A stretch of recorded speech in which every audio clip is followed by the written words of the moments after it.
Ao longo de sua história, a Igreja Católica segue num caminho de reflexões, aprendizados, ensinamentos e atualização constante.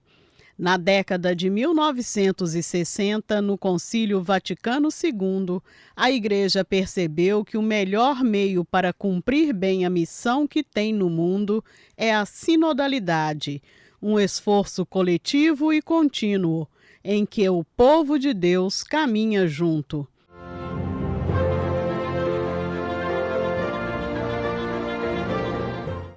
Neste programa, o jesuíta Padre Geraldo Demore conversa conosco sobre a segunda sessão da 16ª Assembleia Geral Ordinária do Sínodo dos Bispos. Padre, nós vamos conversar um pouco sobre o Sínodo dos Bispos, que começou aí já há algum tempo, mas primeiro eu gostaria de saber, o que é a prática da sinodalidade? A prática da sinodalidade é uma prática, sob muitos pontos de vista, antiga. Muitas igrejas, no início do cristianismo, elas mantiveram essa prática de encontrar-se, ou algumas dioceses de uma região, ou então a própria diocese se encontrar para resolver questões relacionadas à vida da diocese.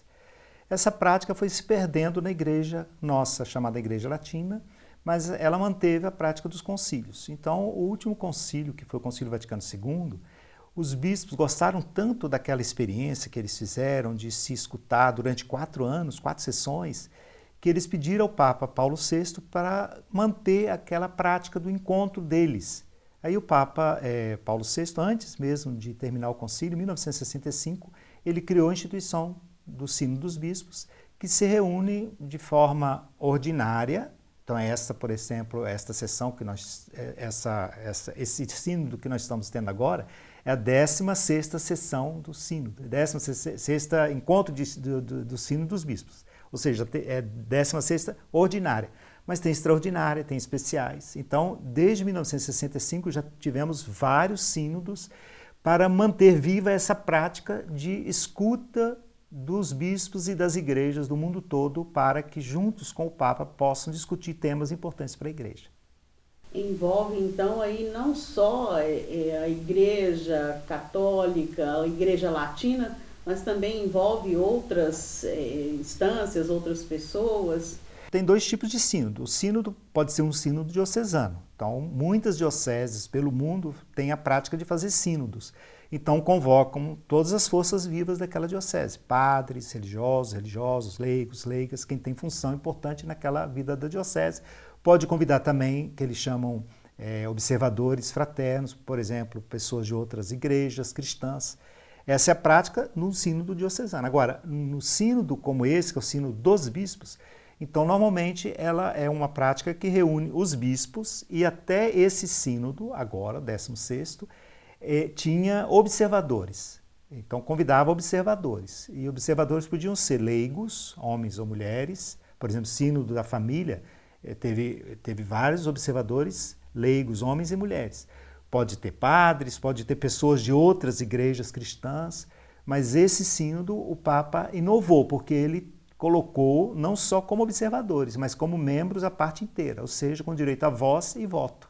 Então, esse último sínodo, houve uma mudança bastante grande. Por que realizar um sínodo, no contexto atual da igreja e também da humanidade? Então, esse sínodo ele tem como tema, por uma igreja sinodal, comunhão, participação, missão. Então, é um sínodo que quer discutir a própria dinâmica da vida da igreja. O que significa ser igreja sinodal? Sínodo, a palavra sínodo significa caminhar juntos. Então, por que o Papa convocou um sínodo para falar do sínodo, poderíamos dizer assim, Mas, na verdade, não se trata de falar do sínodo, se trata de, numa humanidade marcada por muitas divisões, e o Papa escreveu a encíclica Fratelli Tutti, tentando refletir sobre a dificuldade que nós temos hoje de escutar-nos uns aos outros, de nos colocarmos de acordo. Então, as polarizações presentes nas sociedades, polarizações que têm levado a muitas guerras, que ele chama lá na Fratelli Tutti, de guerra aos pedaços. e uma polarização no interior da própria igreja. Então, como ser igreja, a igreja significa que a gente comunga ao redor daquilo que é próprio do ser cristão, do ser igreja, ou seja, nós comungamos ao redor da nossa fé. Então, como manter viva a nossa comunhão num mundo tão marcado por divisões, por polarizações, e também numa igreja tão marcada por grupos que cada vez mais têm se tornado, às vezes, inimigos dentro da própria igreja. Então, o Papa ele quis colocar a igreja num caminho sinodal, né?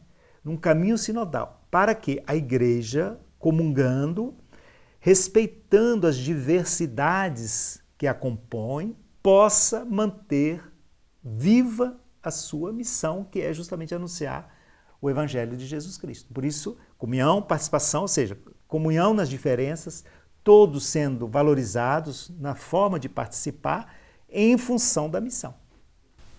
E, padre, vamos fazer um pouco de memória, porque esse sínodo atual, né, ele começou já tem um tempo, né, em 2021, é isso mesmo? Como que foi esse início do sínodo? Então, o Papa convocou o sínodo em setembro de 2021 e lá ele traçou um pouco o percurso que seria desse sínodo. Então, primeiro, ele já tinha feito nos sínodos anteriores uma espécie de ensaio. Ele tinha feito uma escuta, mas era uma escuta muito reduzida. Por exemplo, Sínodo da Família, ele tinha feito um questionário mandado para todos os episcopados e os episcopados teriam que responder aquele questionário. Então, poderia haver uma escuta, e houve, em muitos lugares, houve escuta, por exemplo, pastoral familiar. Depois o Sínodo da Juventude, mesma coisa, ele fez também uma espécie de escuta através das pastorais de juventudes, dos grupos que trabalham com juventude no mundo todo. Também houve uma espécie de questionário que foi respondido pelos episcopados.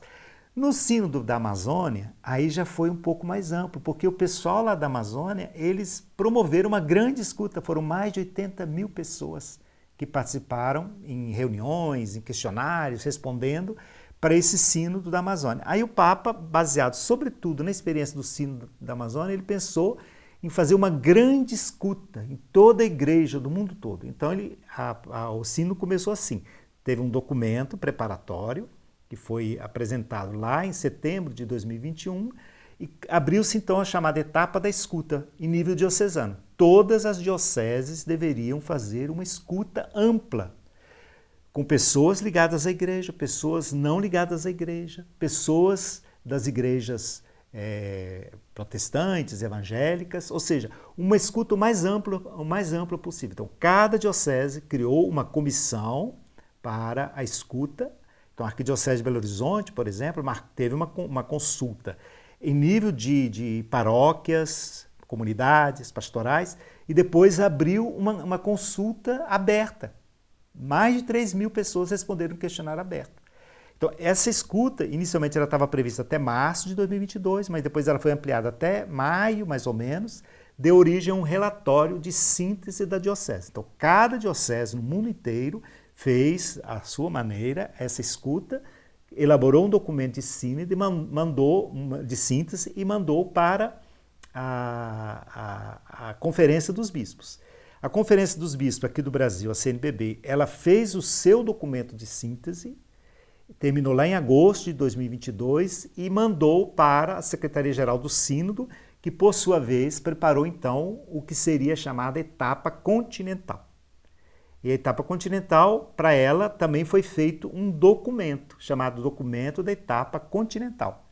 Etapa continental foram 7 grandes encontros, né?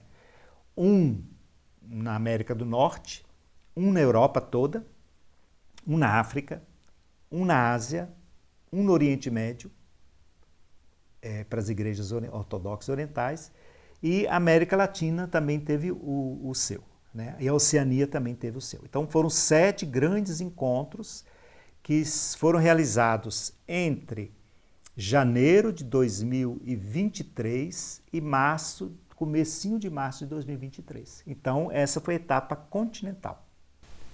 Então, essa escuta começou até antes de 2021, na verdade, né? Já vem aí uma característica do Papa Francisco, essa de querer escutar os outros também? Seria algo mais franciscano, podemos dizer assim? Eu acho que o Papa Francisco, ele está querendo resgatar o que nós chamamos a compreensão da Igreja, que a gente chama de eclesiologia, do Concílio Vaticano II. O Concílio Vaticano II pensou a Igreja ao redor de três grandes imagens. A Igreja é povo de Deus, corpo de Cristo, templo do Espírito Santo.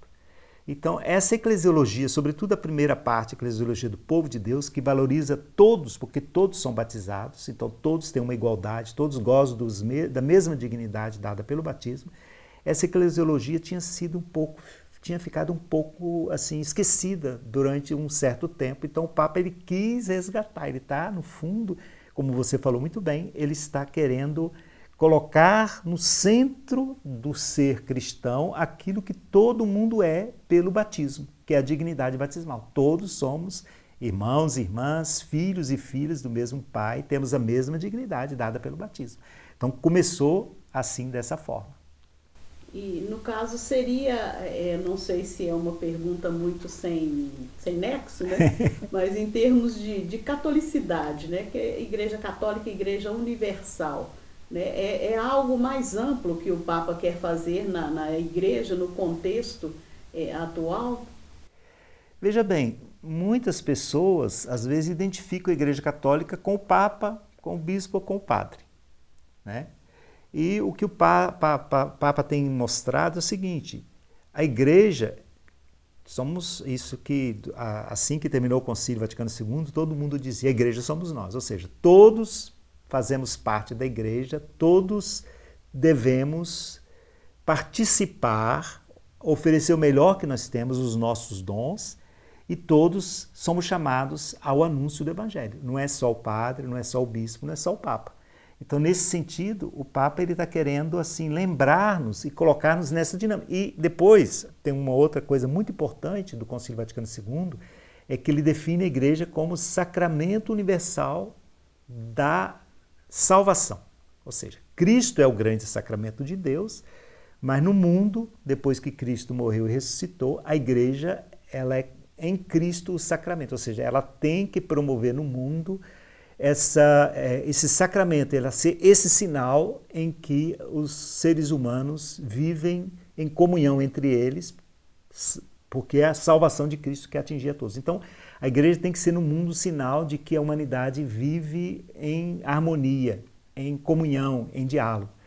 E não nessa situação que se acelerou muito nos últimos anos, que é a situação de guerra de todos contra todos. Passada essa fase de escuta, né, houve uma assembleia em 2023. Né? Que assembleia foi essa? Como que aconteceu? Qual foi a dinâmica dessa assembleia? Então, terminadas as assembleias continentais, então foi feito também um relatório de síntese, 7 relatórios. Esses relatórios foram enviados para a Secretaria-Geral do Sínodo e eles elaboraram o que a gente chama de instrumento de trabalho. Esse instrumento de trabalho foi tornado público em junho de 2023.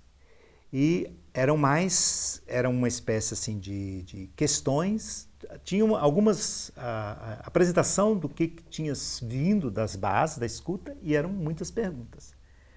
E depois foram convocados as pessoas que fariam parte do sínodo, né, do mundo todo. Então saiu em julho também os nomes das pessoas que iriam compor a sessão, a primeira sessão do sínodo, que foi em outubro de 2023. Então, essa sessão, como que ela aconteceu? Tinha esse documento, instrumento de trabalho, participaram da sessão mais ou menos 350 pessoas, entre bispos, cardeais, padres, diáconos, religiosas e homens e mulheres leigos, né, de cada país. Do Brasil, naquela ocasião, participaram 3 leigos. Um que era voluntário no Vaticano e 2 leigas, inclusive todas 2 de Minas Gerais, a Cristina e a Sônia. Então, essas pessoas lá, elas participaram a partir de uma metodologia que já tinha sido utilizada no encontro continental, que é chamado diálogo no espírito, ou conversação no espírito. Ao redor de mesas, e você tem o tema que você tem que ser discutido, e esse tema tem um facilitador e tem um coordenador, e tem um secretário. Então, os temas eram colocados a partir desse instrumento de trabalho e ali foram sendo discutidas as questões e, no final da sessão, eles elaboraram o que é chamado relatório de síntese. Esse relatório de síntese estava articulado em 20 temas, grandes temas, sobre várias coisas. Umas eram sobre o que é a igreja sinodal, como compreendemos o que é uma igreja sinodal. Depois, o que é digamos assim, quais são as características dessa igreja sinodal. E, digamos assim, para cada tema, para cada um desses 20 temas, tinha o que é consenso, o que nós estamos de acordo quando a gente está falando desse tema. Por exemplo, tinha um tema que era sobre a questão das mulheres na igreja, né? O que nós estamos de acordo sobre isso? O que nós não estamos totalmente de acordo, que existem divergências? Na Assembleia, naquele grupo de 350 pessoas. E depois, quais são as questões que a gente precisa aprofundar, né? E que devemos implementar também. Então, ao redor desses 20 temas, é o chamado relatório de síntese. Então, foi muito interessante, porque houve avanços, mas tem muitos temas que são temas muito polêmicos ainda, né?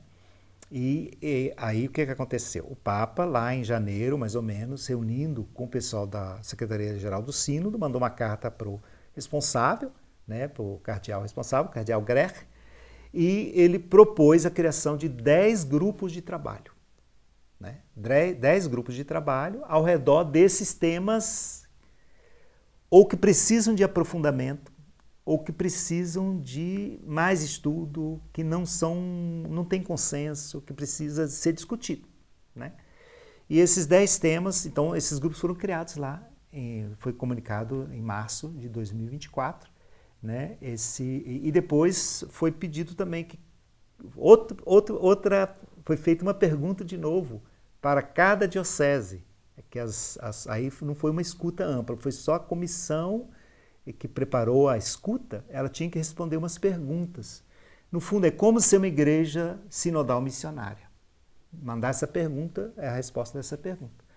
E lá também, acho que não me engano, em março ou em abril, houve um encontro dos párocos do mundo inteiro, organizado no Vaticano, que também foi uma coisa importante, preparando essa segunda sessão que está acontecendo agora lá em Roma. Já começou, então, uma outra sessão, né, do Sínodo dos Bispos. E o que está acontecendo agora? O que tem sido realizado? Esse documento, esse relatório de síntese da primeira sessão, já estamos, o processo sinodal tem uma fase de escuta, uma fase de discernimento e tomada de decisão. Essa é a lógica de todo o sínodo.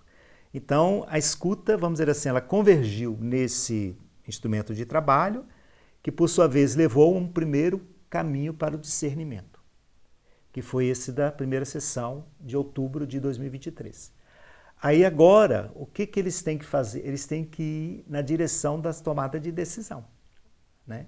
Para isso, tem duas dinâmicas acontecendo. Primeira, esses 10 grupos de trabalho que o Papa criou para aprofundar questões que não têm, vamos dizer assim, consenso, questões que precisam de ser aprofundadas do ponto de vista teológico, pastoral e canônico, né? Então, é isso. Essas 10 comissões estão trabalhando, elas têm até julho de 2025 para trabalhar. E aí, foi feito um novo documento de instrumento de trabalho agora. E esse instrumento de trabalho ele está dividido em 4 partes, né? Fundamentos, depois tem percursos, relações, lugares. São 4 partes. Então, nós tivemos, no começo da sessão, primeiro teve um retiro, né, dia 30 e dia 1º, 30 de setembro, 1º de outubro, e terminou com uma vigília de pedido de perdão, lá na Basílica de São Pedro. E depois, no dia 2, começou a abertura oficial dessa segunda sessão.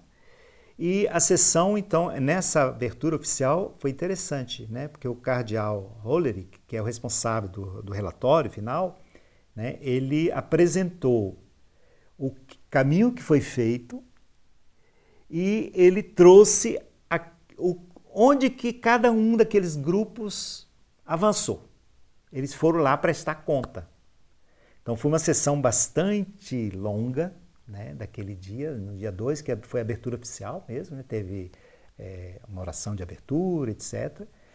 E então, qual que é a dinâmica? Eles vão discutir ao redor daquelas mesas esses 4 temas, né? Primeiro, fundamentos. Fundamentos significa o quê? Não tem nada de novo ali, é só aquilo que é o fundamento de uma igreja sinodal, né? O que significa ser igreja sinodal em missão. Então, em que estamos de acordo ali, são os fundamentos. Depois, aí vem percursos, depois vão trabalhar relações e depois vão trabalhar lugares, né? E com isso, eu acho que vão ser as 4 semanas. E entremeando, eles vão ter audiência, não é audiências, plenárias públicas, né? Então, a dinâmica das mesas continua, mas é uma dinâmica diferente, porque agora eles vão ter que convergir o que nós estamos de acordo para que isso possa levar à elaboração desse documento final.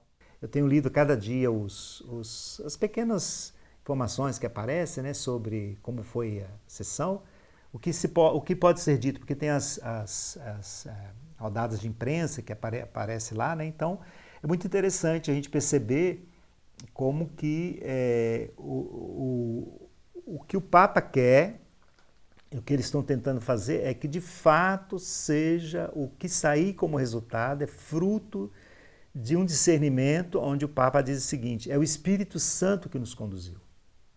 Não são grupos de interesses.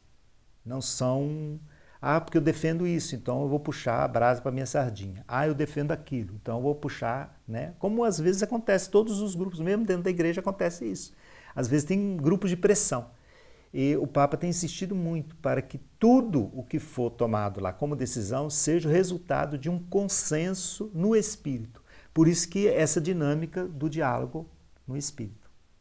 E interessante que o Papa tem participado também, senta na mesa ali, né, discute, ouve, dá opinião, né, ele tem colocado assim um igual com os outros, né? Isso que eu participei da etapa continental lá em Quito, que foi aqui na América Latina. A etapa continental foram feitas 4 reuniões, 4 grandes encontros, né? Eu participei do grupo lá que pegou toda a região andina, né? Região andina, Peru, Equador, Bolívia, Venezuela e Colômbia. Então eu participei lá e foi muito interessante, porque esses grupos, lá tinha cardeais, tinha bispos, tinha muitos leigos, a maioria era leigos, né? E tinha muitos padres também, religiosos, né? E a gente sentava à mesa e era muito interessante, a fraternidade, não havia assim, porque o bispo, é o cardeal, então tem que chamar ele de sua eminência, tem que chamar de... Não, somos todos iguais, irmãos, o que nos unia era o batismo. Muito interessante, eu acho que o Papa, colocando-se na mesa também, ele quer mostrar isso, que na igreja o que nos une é o batismo, né? O que forma a igreja, eu acho importante, o padre Manuel Godoy, que eu gosto muito, né, dele, ele diz o seguinte: o que faz a igreja é o sacramento do batismo, não o sacramento da ordem, né? E às vezes a gente acha que a igreja existe por causa do sacramento da ordem, ou seja, por causa do bispo ou por causa do padre. Eles são importantes? Certamente. Mas o que torna a igreja é o batismo e os sacramentos de iniciação, né? Todo o povo junto, né? Clero, leigos, né? Todos formam o povo de Deus, né? Acho que essa ideia de povo de Deus ela é até mais ampla, né? Ela ultrapassa os limites, pode-se dizer, da igreja. Exatamente, e por isso que também é uma igreja, vamos dizer assim, uma igreja que nasce do batismo, do batismo, do crisma e se alimenta da Eucaristia, né? E uma igreja também que está ao serviço, né? Uma igreja que é servidora do reino de Deus. O Papa Francisco, na Evangelii Gaudium, ele fala disso, né? A igreja nasceu para evangelizar. O que evangelizar? É tornar o reino de Deus presente no mundo, através de sua ação missionária. E a ação missionária é o anúncio do Evangelho? Certamente, temos que anunciar o Evangelho, temos que anunciar Jesus. Mas é um anúncio do Evangelho também por palavras e por obras, né? Então a igreja ela tem um compromisso grande de dar um lugar privilegiado aos mais pobres na igreja, né? O serviço dos mais pobres, a defesa das pessoas mais vulneráveis, né? E a denúncia quando o direito dos pobres digamos assim, é pisado, né? A denunciar isso para que, de fato, a igreja possa ser isso que eu falava, né? Sacramento desse amor de Deus no mundo e dessa comunhão entre os seres humanos, junto com eles e com Deus. É caminhando juntos que avançamos para águas mais profundas, por uma igreja sinodal, em comunhão pela participação em missão, frente aos desafios que se apresentam no dia a dia da humanidade.